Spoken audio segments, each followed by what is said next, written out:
ایک فوجی ہے ISI والا, ایک فوجی ہے MI والا, وہ کچھ اور کر رہے ہیں.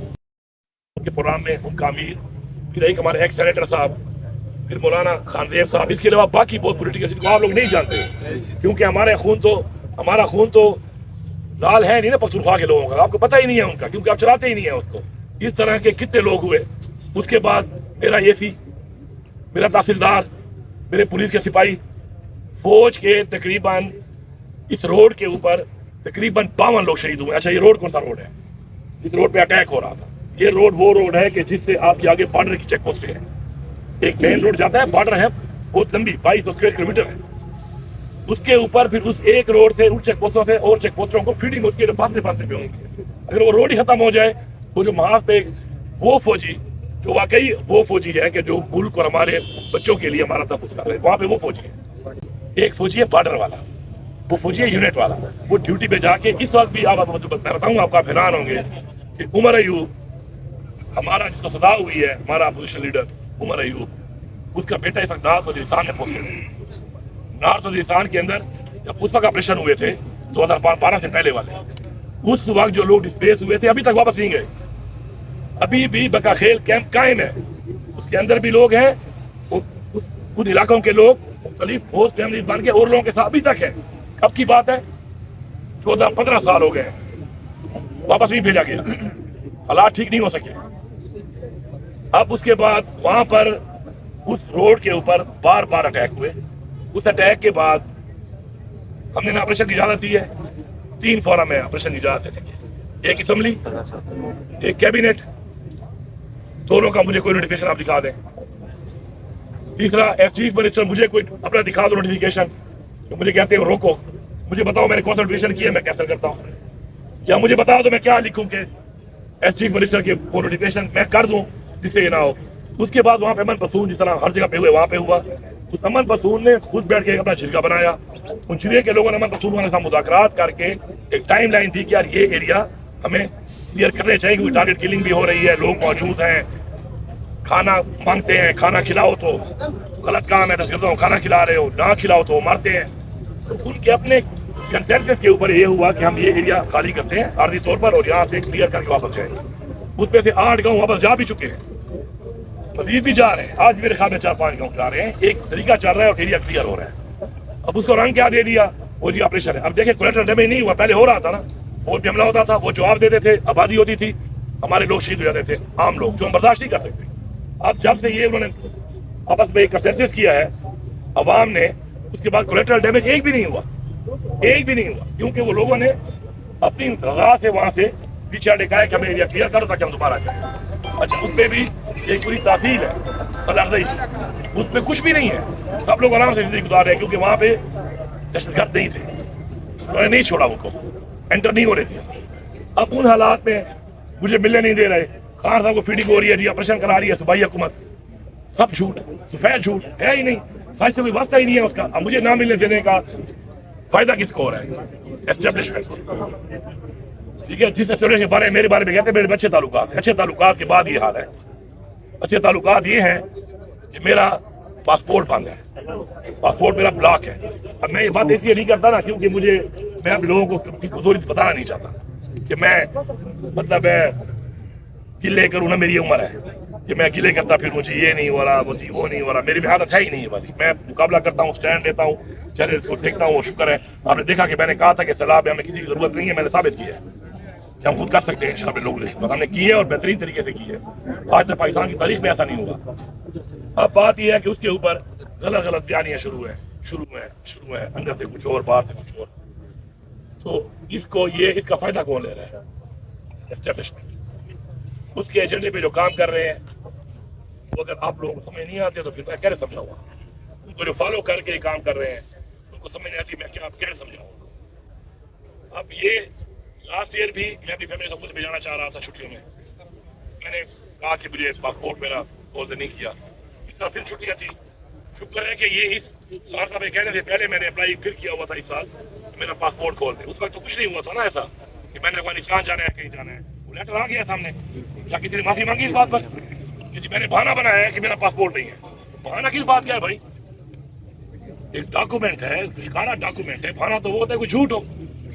میری عرض یہ ہے یہ سارا کچھ چل رہا ہے یہ ان کے ایجنڈے کے مطابق پارٹی کو تقسیم کرنے کا ایجنڈا ہے اور اس میں ہمارے کچھ نادان اور کچھ ان کے ایجنڈے کے اوپر چھوڑے ہوئے لوگ. میں بڑا کلیئر بات کرتا ہوں, مجھے نہ کسی کا خوف ہے نہ کسی کا ڈر ہے. مجھے آپ یہ بتائیں کہ اپنی پارٹی کی خواتین کے اوپر الزام لگانا اس سے گھٹیا حرکت اور ہو سکتی ہے؟ آپ بتائیں, اس سے گھٹیا حرکت اور ہو سکتی ہے؟ وہ صنم جاوید جس نے بار بار نظریے پہ کھڑے ہو کے وہ جیلوں میں بار بار گئی ہے, ہم میں سے شاید بہت سے لوگ اتنی بار نہ آگے وہ جتنی بار ہو گئی ہے, اس کے اوپر تہمتیں لگانا شروع کر دی. کتنی شرم کی بات ہے.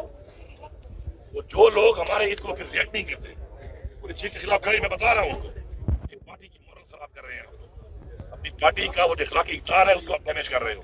آپ کو اسٹینڈ لینا چاہیے اس چیز کے اوپر کہ کسی کی ماں بہن بیٹی کے اوپر بات نہیں ہوگی. عمران خان نے زندگی میں آج تک کسی کی ماں بہن بیٹی پہ بات نہیں کی. یہ کیا خرچہ شروع ہو گیا ہے؟ آپ یہاں پہ تہمت لگا دوں, آپ کے اخلاقیات پہ تہمت لگا دوں, آپ کے کردار پہ تہمت لگا دوں, یہ کوئی طریقہ ہے؟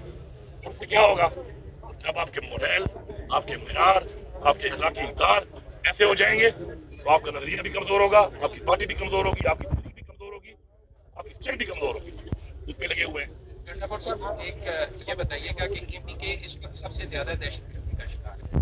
دہشت گردی ہوتی ہے اس میں بڑی تعداد میں جو ہے وہ افغان ملوث نظر آتے ہیں. افغان مہاجرین کو واپسی کا فیصلہ ہوا, کے پی گورنمنٹ اس کی مخالفت کر رہی ہے, مذاکرات کی بات کر رہی ہے. موجودہ حالات میں ممکن ہے جب ہمارے جو مسلح افواج ہے وہ بھی قربانیاں دے رہی ہے, عام شہری بھی جو ہے وہ قربانیاں دے رہی ہے دہشت گردی کے نشان کہ دہشت گردوں کے ساتھ جو ہے وہ بات کی جائے یا افغان جو مہاجرین ہیں ان کو واپس نہ بھجوایا جائے. دوسری بات, آپ نے ایک بات کی کہ خان صاحب کو فیڈ کیا جا رہا ہے. خان صاحب کی ملاقاتیں جو ہیں وہ ایک لسٹ کے مطابق ہوتی ہیں, ظاہر ان کے علاوہ تو کوئی نہیں ملتا. تو آپ کے خیال میں کون خان صاحب کو فیڈ کر سکتے ہیں؟ دیکھیے پہلی بات تو یہ ہے راستہ میں آپ سوال بھی ساتھ چلایا کریں تاکہ لوگوں کو کلیئرٹی آ رہی ہے. پہلی بات یہ آپ بات کریں افغان مہاجرین کی. افغان مہاجرین پاکستان میں پچھلی کئی دہائیوں سے ہیں. ایک طرف افغان مہاجرین کی آپ بات کر رہے ہیں, ایک طرف آپ کہہ رہے ہیں افغانستان سے آئے ہوئے دہشت گرد.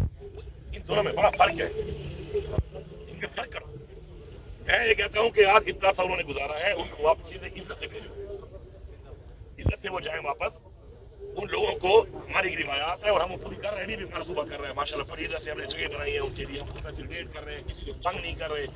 یہ کہہ دینا کہ اقدام تم نکلو تمہارے بچے دن ہے, پھر ان کے کاروبار ہیں یہاں پہ بڑے بڑے چھوٹے چھوٹے کاروبار ہیں. کاروبار بند کرنے کے لیے کوئی ٹائم لگتا ہے, کوئی وعدے گھاٹے ہوتے ہیں, وہ کرنے پڑتے ہیں. پھر مویشی بند کر دیے ان کے, یہاں مویشی لے کے نہیں جا سکتے.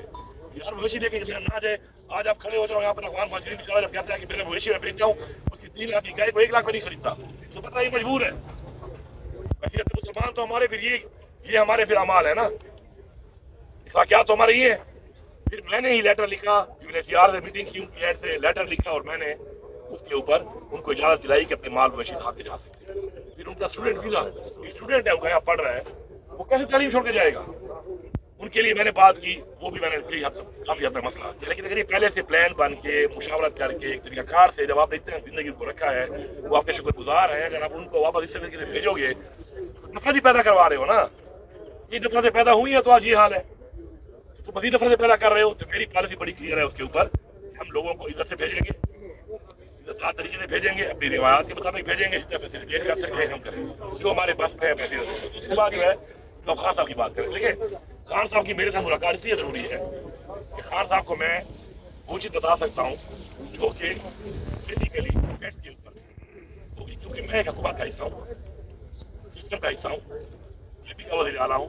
میں جو ان کو بات بتاؤں گا میں ان کو فیکٹ کی بات بتاؤں گا. یہ کیا مفروض ہے؟ مفروضہ یہ ہے کہ آج اس نے ولاگ کر دیا, ایک مفروضہ بن گیا, کل اس نے کر دیا, پرسوں میں نے ایک بیان دے دیا, پرسوں اس نے دے دیا. یہ ہے مفروضے, کبھی بھی ویسے مفروضوں پہ نہیں ہوتے. خان صاحب جیل میں ہے, اس کے لیے فیصلہ کرنا کیوں مشکل ہوا پڑا ہے؟ یہ بھی ایجنڈا ہے بیسیکلی اسٹیبلشمنٹ کا, پولیٹیکل لوگوں کو نہیں ملنے دے رہے. وہ کوئی پولیٹیکل پارٹی کا ہیڈ ہے, پورے پاکستان کا سب سے بڑا پولیٹیکل پارٹی کا وہ بنا ہے, چیئرمین ہے, اور وہ پولیٹیکل لوگوں سے نہیں ملے گا, پولیٹیکل فیصلے کیسے ہوں گے؟ تو یہ ساری پلاننگ ہے ان کی, یہ سارا ان کا ایجنڈا ہے. میں ایسے لوگوں سے ایک بات کرتا ہوں, بات یہ ہے کہ میرے نہ ملنے سے نقصان کس کا ہو رہا ہے؟ میرا سب سے زیادہ نقصان میرا ہو رہا ہے. ایسا ہی ہے, ایسا ہی ہے. تنقید بھی میرے پہ ہو رہی ہے, نقصان بھی میرا ہو رہا ہے, میری پارٹی کا ہو رہا ہے, میری حکومت کا ہو رہا ہے, میرے صوبے کا ہو رہا ہے. غلط بیانیاں بنتے ہیں, اس کا نقصان بھی ڈائریکٹ میں اٹھا رہا ہوں. ٹھیک ہے, ایک طرف سارا نقصان میرا ہو رہا ہے, ادھر ہمارے کچھ ڈاؤٹ کہتے ہیں علی امین ملا ہوا ہے. آؤ جی, یہ تو بڑی اچھی یاری ہے, میں یاری میں تباہ ہو رہا ہوں, میں یاری کر رہا ہوں, کیوں؟ میں ان کا ملازم ہوں یا میں نے گھر دکھاتا ہوں. بھائی وہ تباہی پھیر کے رکھی ہوئی ہے انہوں نے میری. آپ نے میرے سے ہر طرح کا ان کی ریٹ کو ختم کرنے کے لیے ہر طرح کا کام میں نے کیا, ہر طرح. 4 دفعہ میں نے بریچ کیا ہے اسٹیٹ کے خلاف, 4 دفعہ میں نے بریچ کیا ہے, 4 دفعہ میں کامیاب ہوا بریچ کرنے میں. ہاں مقصد حاصل ہوا نہیں والا والا کیا آپ ہے, میں نے بریچ کیا ہے, میں نے بریچ کیا ہے. لاہور کا جلسہ ہو رہا تھا, میں پہنچا ہوں. اب بات سنو نا بھائی, لاہور میں جلسہ ہو رہا ہے, 6 گھنٹے لگتے ہیں پشاور سے اگر میں اپنی گاڑی پہ جاؤں اکیلا. جب لوگوں کو آپ نے بلانا ہے, ہزاروں لوگ لے کے جانے ہیں, پھر ویٹ کرنا ہے, پھر اکٹھا چلنا ہے, ٹائم لگتا ہے بھائی, جلوس میں بہت ٹائم لگتا ہے. 6 بجے میں تیار تھا, 8 بجے وہاں سے روانہ ہوئے اکٹھے ہو کر. جلسے کا ٹائم تھا 5 سے 6. ایسا ہی ہے پاکستان سے ٹائم چل رہا ہے یہاں پر. 5:15 بجے میں شاہدرہ کے اوپر راستے کھولنے کے بعد, موٹر وے کے راستے کھولنے کے بعد میں شاہدرہ لاہور کے اوپر ایگزیکٹ 5:15 بجے لڑائی کر رہا ہوں کے لیے. میں لاہور بینٹر ہو چکا ہوں. وہاں جلسہ ہمارے نہ میری مدد کے لیے آ رہے ہیں پیچھے سے, نہ میرا ویٹ کر رہے ہیں. میں پورے 15-20 منٹ بعد جب انہوں نے جلسہ ختم کیا میں پہنچ گیا. میں لاہور, اس کے بعد 3 اور ٹکے تھے مجھے, میں ان پہ لڑ کے پہنچ رہا ہوں ابھی پوری عوام کے ساتھ. جلسہ ختم کرنے والے کون تھے ان سے پوچھ رہا, بھائی کیوں ختم کیا ہے؟ نکل کے میرے بہن بنا دی, علی امین لیٹ کیوں ہے؟ وہ علی امین کے لیے مریم نواز ریڈ کارپیٹ بچھائے ہوئے تھے, جو پھولوں پہ چل کے آتا. راستے میں کنٹینر, آنسو گیس, شیلنگ, میں توڑ کے پہنچ گیا ہوں, بڑی بات ہے. اور تم لوگ جو ادھر بیٹھے ہوئے تھے, تم لوگوں سے جلسے کے اوپر گھنٹے کا ٹائم کے بعد تم نس گئے ہو, پھر وہاں سے تو ویٹ کر لیتے. جو وہاں پہ سربراہ کھڑے تھے اسٹیج کے اوپر, کیوں بھاگے ہو؟ عوام تو کھڑی تھی. تم لوگ جلسہ ختم کر کے لائٹ آف کر کے نکل گئے تم لوگ وہاں سے. پھر میں یہ بات کروں, پھر کہتے ہیں کہ پارٹی وائلیشن. میں تو پارٹی وائلیشن کرتا نہیں ہوں, میں تو کھڑے ہو کہتا ہوں جو اتنا کر رہا ہے اللہ اس کا بھلا کرے, اپنی کیپیسٹی میں کوئی کر رہا ہے. ٹھیک ہے, اب آپ کیا سنتے ہیں, 2-3 چیزیں سن لیں.